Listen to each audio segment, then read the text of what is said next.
Alors, bonjour. Euh, Aujourd'hui, nous allons parler un peu de la situation du monde, du Sahel, du Moyen-Orient et même jusqu'en Russie. Tout ce qui se passe se tient euh, quelque part. Alors, en 2003, je pense, un général américain du nom de Wesley Clark nous raconte que il était dans son bureau, au milieu des préparatifs de la guerre en Irak. Il était dans son bureau et un jeune officier, c'était dans son bureau au Pentagone. Un jeune officier euh, monte à son bureau tenant à la main une note, un mémo. Alors Wesley Clark lui demande, tout excité, alors on n'y va plus en Irak? L'officier marque un temps d'arrêt et lui répond, non, mon général, c'est pire. On nous demande d'attaquer 7 pays en 5 ans. Et le général était abasourdi. Et vous pouvez voir tout de suite quels sont ces 7 pays. Et vous pouvez juger par vous-même ce qu'il en est advenu. Le général nous dit que ces 7 pays, c'était l'Irak d'abord, qui, euh, qui allait être attaqué incessamment. Alors, et donc la Syrie, la Libye, le Soudan, le Yémen, la Somalie et enfin l'Iran. Donc si vous voyez bien, tous ces pays, peut-être hormis l'Iran, ont été servis. Et même l'Iran récemment a été titillé. Des généraux iraniens ont été tués. On peut même mettre un point d'interrogation sur la mort de leur président. Un accident d'hélicoptère, dit-on. Et donc tout cela nous amène à dire que c'était là un plan qui a été ourdi et qu'ils ont mis à exécution. Alors aujourd'hui, euh, certains nous disent que c'est très très probable que l'Iran sera aussi attaqué.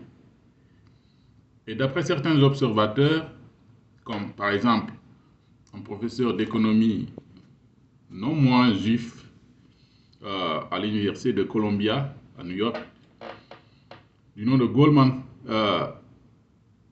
Jeffrey Sachs, a dit que quand ou si l'Iran est attaqué, ce sera la troisième guerre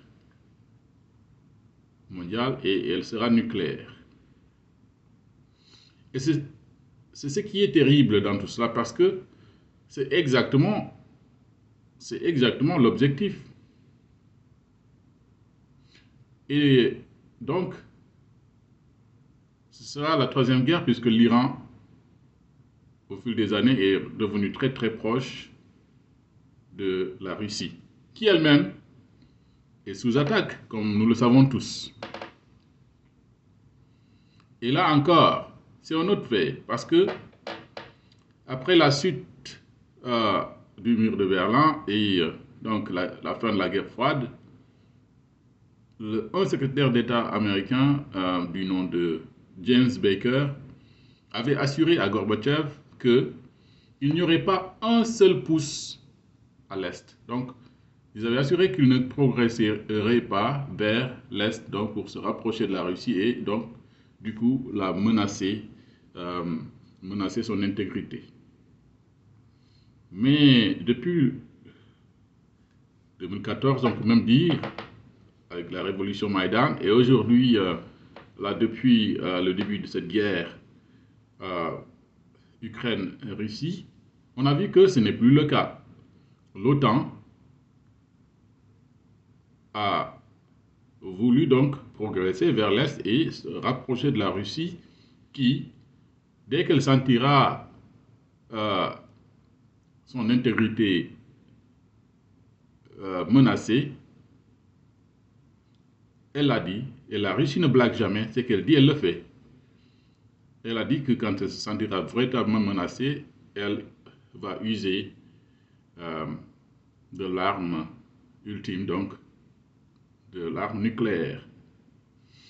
Mais tout cela, encore, a un autre objectif qui l'englobe.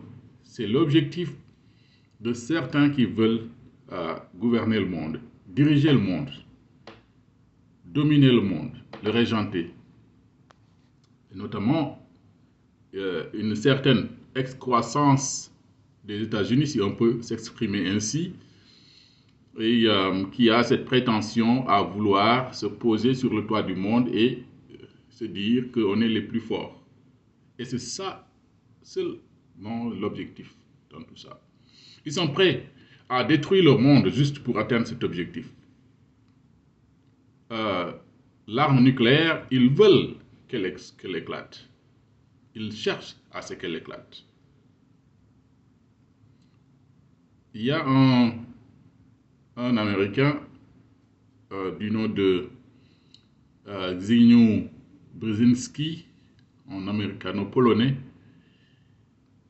Je ne sais pas s'il est juif ou pas, mais il avait écrit un livre, c'était en 1997. Et dans ce livre, qu'il avait intitulé The Grand Chess Game, si on devait le traduire en français, ce serait le grand échiquier, qui est donc le monde. Si vous voulez, vous mettez la carte du monde devant vous et vous avez là un échiquier. Et donc, il faut donc pousser des pions dans les rapports internationaux pour avancer donc, et essayer de dessiner le monde que l'on veut. Et la victoire ultime serait qu'une nation contrôle le monde. Et il disait que dans cette optique, l'OTAN devait progresser vers l'Est. Donc, contrairement à ce que disait James Baker. Et donc il disait que le monde, dans sa configuration actuelle, donc dans sa configuration d'alors, et comme il le voyait, c'était que chaque nation veut avoir sa souveraineté. Et si on laissait cela continuer, on se retrouvera avec un monde où chacun a sa voix, chacun parle de sa voix, et c'est une cacophonie. C'est une pagaille, pour lui, c'est de l'anarchie. Et qu'il fallait qu'une nation forte, une sorte de surhomme, de Übermensch, pour parler comme Nietzsche, qui allait contrôler et dominer le monde et le régenter, pour qu'il y ait un peu de l'ordre et donc de la sécurité. C'est comme ça qu'il voyait le monde, et si on y regarde de plus près, on voit que c'est comme si certaines personnes ont voulu quand même mettre cela à l'œuvre, puisque, comme ils le voulaient, ils ont voulu aller vers l'Est, et aussi, dans certaines parties du monde, ils ont voulu déjà détruire des pays qu'ils voyaient comme étant des obstacles à un tel scénario. Et c'est ce qui se passe aujourd'hui. Donc il faut s'attendre à tout. Il faut s'attendre à tout dans ce monde extrêmement volatile où chaque puissance essaie de tout faire, de détruire s'il le faut au maximum pour assurer sa position et déconstruire le monde que nous connaissons, le monde que nous voulons pour asseoir un monde plutôt diabolique. Alors, nous reviendrons dans des vidéos ultérieures pour expliciter certaines de ces choses et apporter plus de détails à certains faits. N'oubliez pas donc si vous voulez, de poser des questions, de commenter afin que selon ce que vous voulez qu'on explique, on y revient plus largement. Merci.